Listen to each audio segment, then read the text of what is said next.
In this exercise tutorial video, I'm going to teach you exactly how to do dumbbell pullovers. A dumbbell pullover is one of the best and most effective variations you can do if you're training at home and you don't have access to a cable machine, but you want to do some type of pull down exercise, right? If you don't have a cable machine, you can't do lat pull downs or anything like that, but this dumbbell pullover is a variation that's going to allow you to get your arms up over your head and feel a really deep stretch in your lats, which is similar to what happens when you're doing a lat pull down and you get all the way to the top of those reps. You feel that stretch in the lats. Well, this dumbbell pullover is going to get you that same sensation, that same stimulus. So it's a good alternative for those who train at home.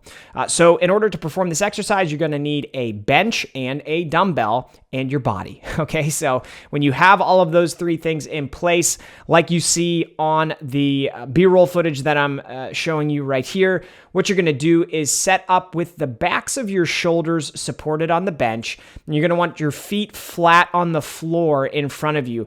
When you're getting in position, what I like to see is your ankles and your feet directly below your knees, so that essentially your legs are at a 90-degree angle, just to make sure that you're firm and stable and supported.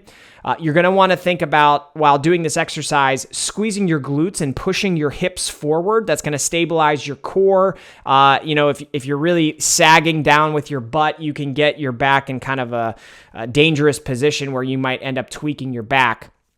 So we don't want that. So with your feet in the right position, your glutes and your core tight and squeezed, set that dumbbell up next to you on the bench while you're getting set up. And then what you can do is pull it over onto your chest. And then with two hands around the one end of the dumbbell, extend it up in front of your body, and then allow it to come back down behind your head until you start to feel that deep stretch on your lats. And it's okay to have a soft bend in your elbow. Your arms don't have to be perfectly straight. In fact, they shouldn't, but you should have a soft bend in your elbow so that you can come all the way back. Once you feel a nice stretch in your lats, that means you're at the bottom of the rep. And what you can think about doing is pushing through the palms of your hand to bring that dumbbell up right above your forehead. Okay, you don't need to go all the way forward up above your chest. Just bring it up to about forehead level, if you're thinking about right in front of your head, up above.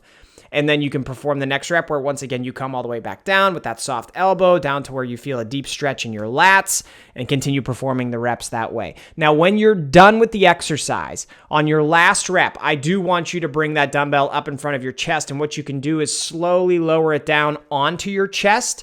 And then at that point, you can grab it with one hand and lower it back down to the ground. That's typically the safest way to put the weight down and make sure that you don't injure yourself at the end of the exercise. I hope you found this exercise tutorial video helpful.